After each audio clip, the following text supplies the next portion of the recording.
How are you? Let's do another video, shall we? It's a overcast Sunday afternoon here in the Pacific Northwest. It's been nice and sunny here the past few days, which is unusual for this part of the country, this part of the world. And yeah, it's just a quiet, lazy Sunday, and I'm going to talk about a new release I just picked up. And it's a little different to the stuff I usually talk about. I feel like my channel has become something of a haven maybe for industrial folks, and that's cool. I love industrial music. I get the most responses and comments from people who love industrial music, so that's super cool. I love it. But I listen to all kinds of different music. I think it's pretty clear if you look at my videos. Like, I love all kinds of stuff, and while the vast majority of what I talk about is in that, I guess, industrial realm, if you will, I want to talk about some other stuff every once in a while. By the way, I would love to know how you guys learned of my channel. YouTube does some pretty cool analytics. Like, as a channel owner or whatever, I can look into how people find my channel. And it looks like a lot of you just Google an album you like, and then my ugly face pops up, and then you click on it and you end up at my channel, which is cool. Or you just go into YouTube and you search for your favorite album or whatever, and I pop up. I'm guessing that's how a lot of you have found my channel, but I would be interested to know how you find it. My channel has been really active lately. I haven't posted a video for a couple weeks now, but there's been a ton of chatter on my channel. So sometimes I wonder if, like, I get reposted somewhere, like on Facebook or a fan website or something. I'm wondering if that happens. I remember the Big Audio Dynamite video I made a couple of years ago. That got referred to the Big Audio Dynamite Facebook page, and so they were all talking about me and my channel, which is cool.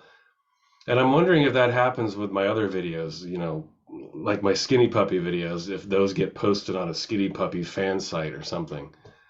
Because the Skinny Puppy and Al Jorgensen videos and ministry videos I do are by far the most popular. It's not even close. So I'm wondering how that happens. I always think that some of the videos I've made, I thought, okay, I'm going to get a ton of views on this, but it doesn't happen.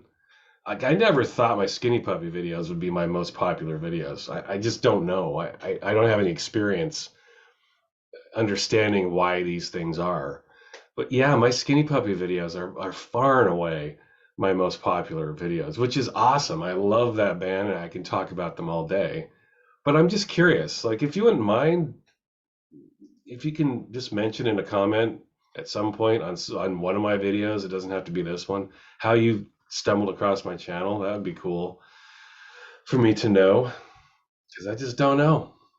I understand people search for shit on Google, but what brought you there in the first place? Were you listening to that album, or do you just love that album and were thinking about it? Was it in your iPod or your Apple Music that day, and you wanted to see who's commenting on it? I would just love to know. I think I'm not generally a fan of the Flaming Lips. I've known about them for a long time. I was listening to their records since the '80s. I have respect for this band. I can't even say I'm really a fan of the band. They have two albums in particular that I think are masterpieces, are just amazingly good. And then they have the rest of their records, which are like, okay. Like, I'll listen to them once or twice and I'll appreciate them more than I like them, but that's about it. So I can't really say I'm a huge fan, but you know, I think that would yield some interesting opinions about them. Someone who only likes really a couple of their albums, I might have something very unique to say about it. My experience and relationship with the Flaming Lips is kind of a passing one. Like, growing up as someone who's appreciated psychedelic music and music that's just left of center in general, I was always aware of them. I think the first Oh, geez, I can't even remember the name of the album. It's the album with the skull on it and the candle on the skull. What's I can't even think of the name. That was the first thing I heard from them back in the 80s at some point. I wish I could remember. You guys, someone watching this will remember. I'll look it up after this, after the video. But they have an album or an EP maybe. There's just a skull with a candle on top of it. That was the first thing I heard, and I didn't really like it, but it wasn't boring. And that's how when I think of Flaming Lips in general, that's how I categorize them. They're never boring. And that should be celebrated, even if you're not liking the band or you know, like Wayne Coyne turns you off when you see an interview with him, which he certainly turns me off. He's also kind of interesting, you know. He's like a lot of people in our lives every day. He's one of those people that can really annoy you, but he can say things that are pretty profound and cool. And that's how I feel about the Flaming Lips. It's like a microcosm of how I feel about that band. And when I heard their stuff in the 80s and early 90s, it didn't really do much for me. I remember I heard Oh My God and In a Priest Driven Ambulance, telepathic surgery, is that what it's called? Hitting the what was it? Hitting the head with future hit to death in the future head, is that what it was called? That one's actually a pretty cool album. Transmissions from the Satellite Heart I liked. Clouds Taste Metallic. I remember that was a pretty cool album. You know, they have albums that I kind of enjoy, but they were never albums that I listened to a lot. They always seem to have one or two really good tracks on each album, and then the rest of it was like, not for me, but I appreciated it. They were different. Again, nobody sounded like them. They were never boring. The first time I remember having a strong impression toward any Flaming Lips album was Zyrika. I want to say that came out in 96, right? 96. A friend of mine worked in the music biz with me. He was a representative here in the Northwest for the largest distributor of vinyl in the United States. It still is. It's called Alliance Entertainment. He was a rep for them, and they had a listening party for Zyrika. And Zyrika is an album where it was a 4 disc set, and each disc had the same song but different parts of the song. So you had to play all 4 discs simultaneously to hear all of the bits. You could play each one individually, but you wouldn't be hearing something from the other disc. You had to play them all at the same time. And while I didn't really like the album that much, I just thought it was impressive for them to make an effort like that. It was new. I didn't know of any other band ever doing that or any other artist ever doing that. So we did that at the listening party. We had a bunch of boombox set up and we popped the CDs in and we played it simultaneously, and it was fun. Again, I didn't really like the album, but I just liked the effort. It was original, you know, and that's hard to do these days. So many bands, so much technology out there, it's so freely available. I appreciated the effort. It was interesting, but I didn't like the album. The first time I really was blown away, there have only been 2 times I've been blown away by Flaming Lips, was when the Soft Bulletin came out. I couldn't believe what I was hearing. To this day, it's one of my favorite albums. Soft Bulletin is a great, great piece of art. Fantastic album. I was so impressed because everything they'd had such a rich history up to that point. None of it really interested me, but then Soft Bulletin landed. It was like, whoa, is this the same band? And I think their producer had a lot to do with that. His name's Dave Fridman. He's produced a lot of other bands that I really like. He produced an album from a band called Longwave that I love. Longwave's first album. Those of you who don't know Longwave, look them up and listen to their first album. I think it's called Strangest Things, Strangest something. I can't even remember the title now, but it's a great album. Dave Fridman's a really talented producer, and he came in he might have been there with him before, I don't know, but he did the Soft Bulletin. And it's just a very intricate, emotional, well-written, sonically brilliant piece of work. So after the Soft Bulletin came out in 98, I want to say. God, I hope that's right. I think that came out in 98. That sounds right. There was a lot of anticipation to what they were going to do next because everybody really loved the Soft Bulletin. It was just one of those albums you couldn't argue with. Everyone really loved it. It was great on a very generic level, almost like Radiohead's OK Computer or something. Like you can hate popular and pop music all you want, but when you listen to OK Computer or Soft Bulletin, you had to stop and listen because it was really arresting music. Very good. So, there was this buildup with the Flaming Lips, like, wow, what are they going to do next? I can remember thinking, I really hope that one thing that I've never liked about the Flaming Lips so much, at least up to that point, they were kind of linear in their approach. Like they were very experimental, but not with electronics. They never went into that world. They explored what could be done with the organic instruments like drums and guitar and voices and stuff like that, and organ and whatever. But they never really delved into electronics, and I thought that is the next logical progression for this band. Their next album needs to be in a more electronic vein. And I love electronic music, obviously. I know I have a bias toward that, but I also, when I look at it from a more objective viewpoint, I thought it needs to be electronic. I hope they do this. And thankfully they did. Yoshimi Battles the Pink Robots came out in 2002. And here's the box set I'll be talking about. And it's a 20-year anniversary release, but it came out in 2002. So it's actually a 21-year anniversary release, but whatever, close enough. This came out in the summer of 2002, and I remember first listening to it, and I was blown away. It's hard to argue that this is their best album. I think the Soft Bulletin, it depends on the day, I guess, but I think generally this is probably my favorite Flaming Lips album. And again, that doesn't mean much, I guess, because I'm not a huge fan of these guys. As I mentioned earlier, they only really have two albums that I really love. But this is a really fantastic piece of work. It is so impeccably produced and written and realized and presented.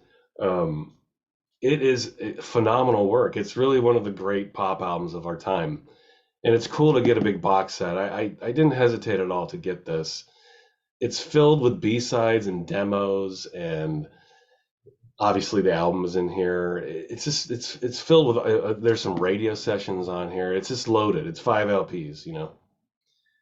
And I noticed some of the tracks. I'll go through this a little bit, but some of the tracks are exactly the same, like back-to-back radio sessions of the same track. But whatever. For posterity, they're throwing it all here on a box set, and how can you argue with that? So anyway, I'm gonna do my first unboxing here. I've already kind of opened up the side because I don't know. I don't want to take up time sitting here trying to unwrap something. Like I don't want to bore the shit out of you guys. So I already kind of peeled this off on the side, but I haven't pulled them out yet. So this will be the first time I pull anything out of this box. And here's a hype sticker right here. Hype sticker says 56 tracks on 5 LPs, original album, plus B-sides, demos, and radio sessions, including rare unreleased recordings, plus poster. All right, so it looks like there's a booklet in here too. But this is a fantastic album. When I heard this in the summer of 2002, I listened to it on repeat for about a month, and I've listened to it pretty regularly ever since. It's when I see interviews with the band members, especially Wayne Coyne, I get turned off. He kind of comes off as a loudmouth, kind of a prick, full of himself. The way he dresses, his look, I don't know. It seems tired to me, like he's really begging for attention. But I don't know. He's a rock star. Rock stars are beg for attention, right? So he gets on my nerves in that way. But man, his lyrics are pretty cool on this. And I've listened to subsequent Flaming Lips albums, and his lyrics can get pretty dopey. In fact, I think the band's gotten a lot less interesting since this album came out. Maybe it was because they got more popular, I don't know. But Wayne Coyne's hard to take. I try to avoid watching interviews with him because he's just an annoyance to me. Well, you remember that phase too, where he was running around with Miley Cyrus? And it's like, dude, act your age. Stop acting like an asshole. Uh, I mean, I know I just complained about how Flaming Lips were linear in their approach to music, so maybe telling someone to act their age is probably pretty linear in itself. It's just an opinion. It's my opinion, but I don't know. Who the fuck wants to see a middle-aged guy running around with Miley Cyrus? Who cares? Grow up, dude. Anyway, just an opinion again. But everything on this album is really cool. This is the only Flaming Lips album really that I've ever heard, other than the Soft Bulletin, where every song is just hitting it out of the park and it flows. And it's not really, I wouldn't say this is a concept album. I remember reviews saying it was a concept album, but I don't really hear that. The first couple of songs, um, first three or four, I guess, are maybe part of a concept, like Yoshimi battling robots. But from there on out, I think the idea of a concept album kind of runs out. Like I wouldn't say this is necessarily a concept album. It seems like it deals with all kinds of different themes, you know. Anyway, let me pull this out. Let me pull these records out, shall we? Here's the box. I have this original LP, a US edition on red vinyl. And this is definitely on the back cover of that, I remember. You don't get all this, obviously, on that original press. It just dawned on me. Maybe I should have shown that, but whatever. Here's the box set. I don't know, pretty typical box. Nothing special, but it's cool. You know, box sets are fun, right? Box sets are always fun. Let's look at... All right, it does have a book. Ooh, it's nice and thick. We get ourselves a booklet. I'm pretty sure that Coyne did all this artwork too. Cool artwork. No question the guy's talented. I'm not questioning his talent. I don't know, he just annoys me. We got some pictures of the band hanging out in the studio. I'm guessing, oh, maybe this is the real Yoshimi. I remember reading something about them back in the day that Yoshimi's actually based on someone named Yoshimi. Looks like we get some extended interviews here. That's pretty cool. I'll definitely be reading that. I probably should have read this before I did this video, but whatever. Some more pictures of Yoshimi, maybe. Stephen, I think you say it's Stephen Drozd. Is it Drozd? I don't know. This guy's talented. To me, this is the real talent of the Flaming Lips, Steve Drozd. He's a pretty amazing musician. You put any kind of instrument in front of him and he plays it very well. I don't know. I'm not going to show you the whole thing, but it looks like it takes you on a journey through every album included in the box set. Yeah, and it's thick. Like, this is thick, colorful paper. I'm digging this. I like this. It's a very nice touch. Anyway, I'm not going to go through it all. But yeah, you get a nice little booklet there. Here's the poster. You know, excuse me. I just remembered I have some old promo card flats that are the size of an LP that I got at the time. I don't know where those are, but this kind of resembles what I had. Anyway, there's your poster you get. Here's the album. And this is a different cover for sure for the album. That's kind of cool. They created new covers for the album for this release. See, now this makes me disappointed. Cheap ass paper inners. Warner Brothers, seriously? Come on, man. Looks like it's on black wax. There you go. There's my reflection in the record. Scary. Yeah. Paper inner sleeves, people. No. You should not accept this.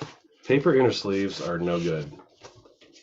I've ranted about this in past videos, but paper inner sleeves are bad. Bad for your vinyl. Just bad. Yoshimi. Here's the demos. Cool covers, man. Really like these covers. There's Coyne screaming into his bullhorn. Demos, we have All My Life, Morning of the Magicians, Ego Tripping, Part 2 and 3. 2 or 3. Yoshimi Battles the Pink Robots, Hypnotist, early version, Epic Systems, Delirium, In the Morning of the Magicians, Do You Realize, First Chords, Wayne, Do You Realize, Steven, New Part. Anyway, it goes on and on and on. non-LP plus. Assuming you got some B-sides here. Yoshimi battles the Pink Robots, Japanese version. SpongeBob and Patrick confront the psychic wall of energy. See, this is when the Flaming Lips kind of annoy me. Coyne's song titles, like, dude, take it easy. I assume that's a song they did for SpongeBob SquarePants. I had no idea. Go, Sparkle Horse with the Flaming Lips, the deterioration of the fight or flight response, fight test live on WXRT.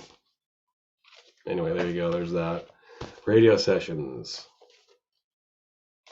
A whole mess of other tracks, and then radio sessions plus. So 2 albums. Excuse me, I got allergies today. 2 albums full of radio sessions. If that's your thing, you should check this out. Fight Test live on XFM. Thank You Jack White live on XFM. There's Wayne Coyne with his name dropping. That's another thing about him that annoys me, the name dropping with him. I don't know. It gets on my nerves. Anyway, 2 albums of radio sessions. 2 albums worth, you know. Anyway, let's get back, however, to this. So this album, like I mentioned before, it flows really well.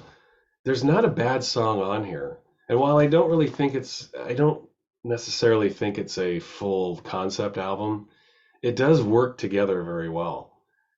There's not a bad second on this album, and it's really produced well, and it's electronic. It's what I wanted personally, so I think I had built it up so much in my brain at the time, like this needs to be electronic, and then when it was, and it was done so well, it was hard to not be impressed. The production on this is nailed down with spikes, and you need that when you're dealing with electronic music. It needs to be tight. And Flaming Lips are not a band up to that point you thought of as being necessarily tight. That wasn't their strong point, but this is their tightest album production wise. It's really inspiring stuff, to be honest. The production. You could take Coyne's vocals out and just listen to the music and it would still be very compelling. Some of the bass you hear, especially on Yoshimi Battles the Pink Robots Part 2, there's some really tasty bass on that song. Just across the whole record, the electronic production is really top notch. Excellent, great stuff. To go through the album, Fight Test. I mean, Fight Test is a great start. Great start. Just a big, loud sounding, exciting pop song, but also a little strange. Not something you'd hear on top 40 radio. You know, it's got that edge to it. It's pop music, but it's not like, you know, it's not Britney Spears or Katy Perry type pop. It's pop with an edge, and that's hard to pull off. And, you know, I just remember my first memory of Fight Test. I remember when I heard it. It sounds like an old Cat Stevens song called Father and Son. I'm a huge Cat Stevens fan. I grew up with that. My dad loved Cat Stevens when I was a kid. So when I was growing up in the 70s, I heard every Cat Stevens record you could imagine. And I'm do this for me. If you like my channel, go listen to Cat Stevens, Father and Son, and tell me it doesn't sound like Fight Test. That was literally, I was just trying to think of my first reaction when I heard this record. I know it's random, but that was my first reaction. When I heard Fight Test, I was like, is this Father and Son? It sounds exactly like that song. Both songs are excellent too. I mean, I love Cat Stevens. Great song, but yeah, it sounded like a straight up cover version, but with different lyrics. Anyway, very cool pop song leads into this, which is just a bizarre, also in the pop realm, but psychedelic, and that vibe that Flaming Lips usually have, but just done in an electronic way, a very pristine, clean way, very tight, as I mentioned before. We're used to hearing Flaming Lips kind of loosey-goosey and experimental, but just a very tightly produced track. Yoshimi Part 1 is probably my least favorite song. That's the one song on the album that's it almost seems like they're trying to be like this lovely, cute little pop song on that one. And I like the song, but it's probably the one that I'm least interested in on the album. Part two is cool. Part two is just strange psychedelic electro weirdness. Great song. And then this song, In the Morning of the Magicians, really excellent stuff. Psychedelic, psychedelic electronic weirdness. Really well done. And then you flip it over. I like side two even better. Ego Tripping at the Gates of Dawn. That's or the Gates of Hell. Sorry. Down tempo, cool song. Are You a Hypnotist? Very loud, punchy, bordering on pop song, but still strange. It's Summertime. Really beautiful song. Just a lazy.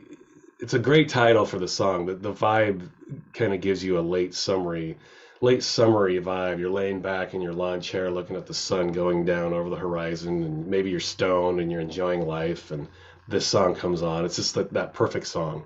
It's a good stoner song. Do You Realize is the big hit that came from the album, and honestly, Do You Realize is a phenomenal track. I think it's probably the most popular song from the album, and for very good reason.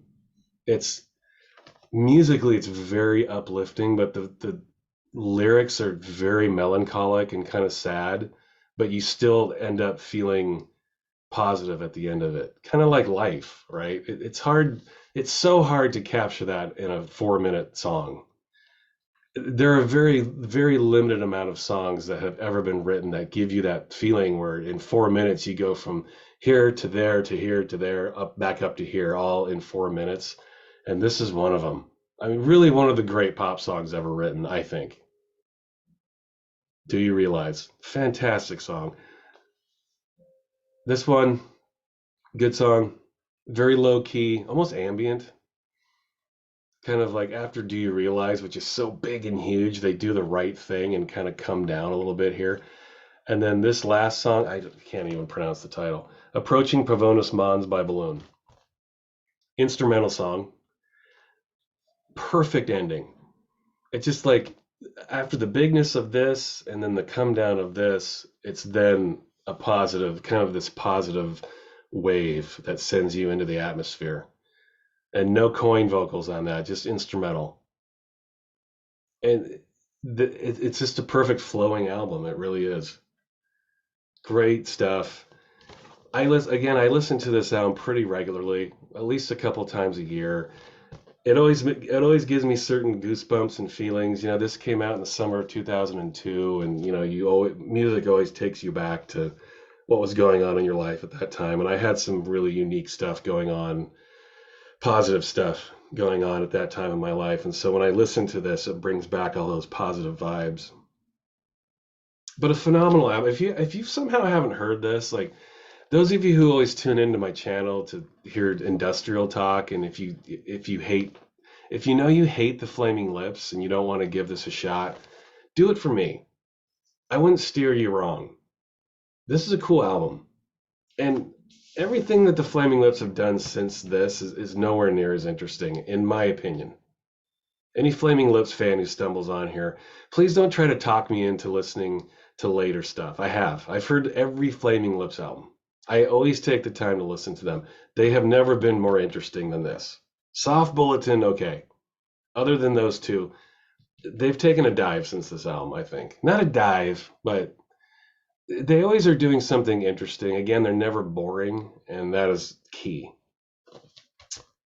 But this is arguably their best album. Check it out. You industrial fans who like my channel, please check this out. Do me a favor and listen to it and tell me what you think.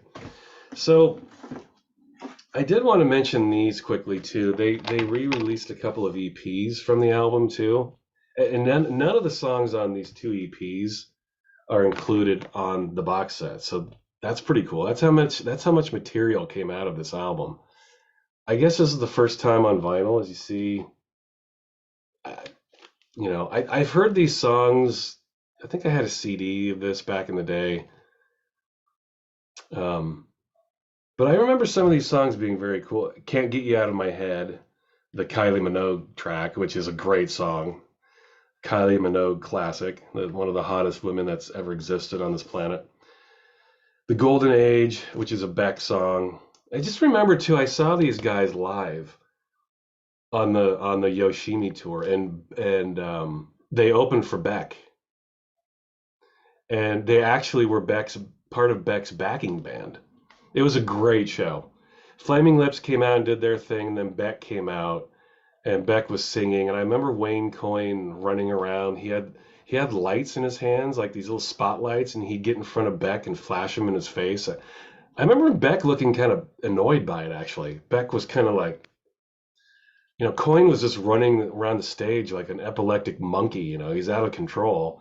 And I remember Beck actually looking kind of annoyed with it. Maybe it was just me, but Beck was like, Jesus, dude, get the light out of my face. But yeah, Flaming Lips opened for them, and then they came out and were his backing band when Beck was playing. And they did great. It was a fantastic show, in fact, when I think back to that. That would have been, God, I don't know, the fall of 2002? I saw them in Portland, Oregon. Someone back me up. Maybe late 2002, early 2003-ish. If you know, tell me. I'd love to know when that was, but I want to say that's when it was. Anyway, Knives Out, which is a Radiohead song. A Scott Hardkiss remix of Do You Realize? Yeah. I think I've talked about Hardkiss a little bit on this channel before. He was a huge, huge name on the West Coast. Well, everywhere, but he's from San Francisco, and he was like a kind of a techno trance guy. I never got into Hardkiss records. I thought he was overrated. Some of his stuff was okay, but for the most part, I didn't get into him. Track 2 on side 2, The Strange Design of Conscience, and Thank You, Jack White, for the fiber optic Jesus that you gave me. I remember hearing that song. I remember not being too incredibly impressed with it, but there you go. You get 7 tracks, man. That's pretty decent for an EP. And also, this is kind of cool. You get this insert that comes with that 12-inch. And I think this is on funky colored wax. Yeah, it's red. Paper inner sleeve. God, come on, man. What are you doing? But yeah, I figured fuck it. I'm getting the box set. Let's get the singles too. Let's do let's be a completist on this album, because I do really like the vibe on these Yoshimi related records. Really good stuff. And then this is the other single, Ego Tripping at the Gates of Hell. First time on wax. Let me read this. 7 Yoshimi era tracks, originally released in 2003, features remixes and 4 non-album tracks pressed on glow-in-the-dark green wax. Okay.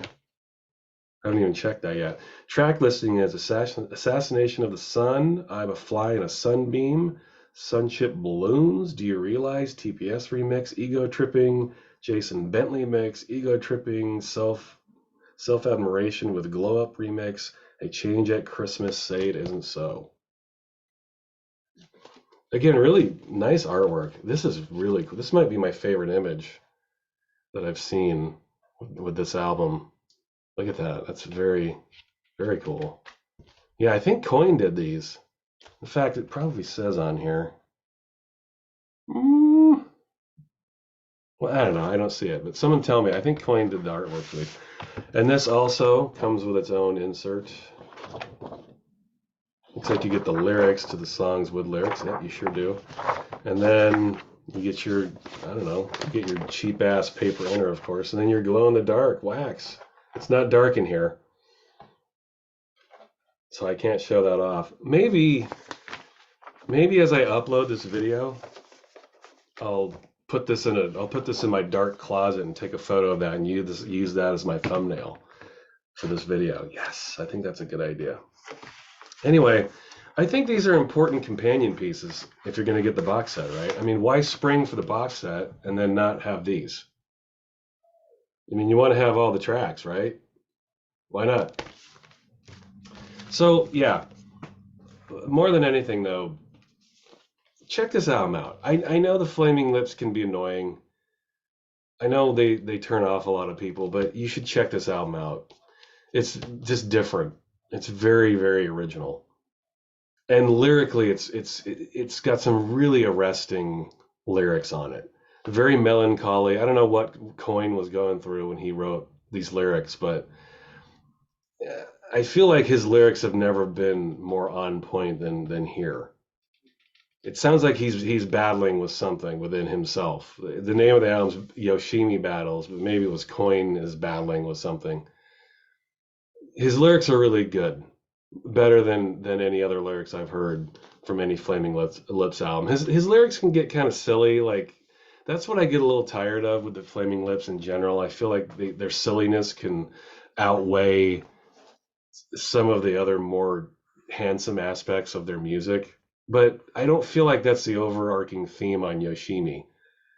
The theme is pretty melancholic and but uplifting. That's a really hard thing to pull off, to be both sad and yet uplifting at the end of it. It's not easy to do, and only the great artists are able to pull it off. And that's why I'll always have respect for Flaming Lips. They always try new things, and you don't have to like everything they do, but they're trying. They're doing different things. They're being original, and again, they're never boring. And this record is far from boring. The polar opposite of boring. Records, I guess you'd call this a pop record, but pop records rarely get more experimental or interesting than this. Really, really great stuff. So anyway, I hope this video reaches some of you who normally wouldn't listen to Flaming Lips. Again, you should check it out if you haven't checked out this band. They're totally worth it. And that's all I got to say, folks. Have a good Sunday, and I will talk to you next time. Thank you. Bye.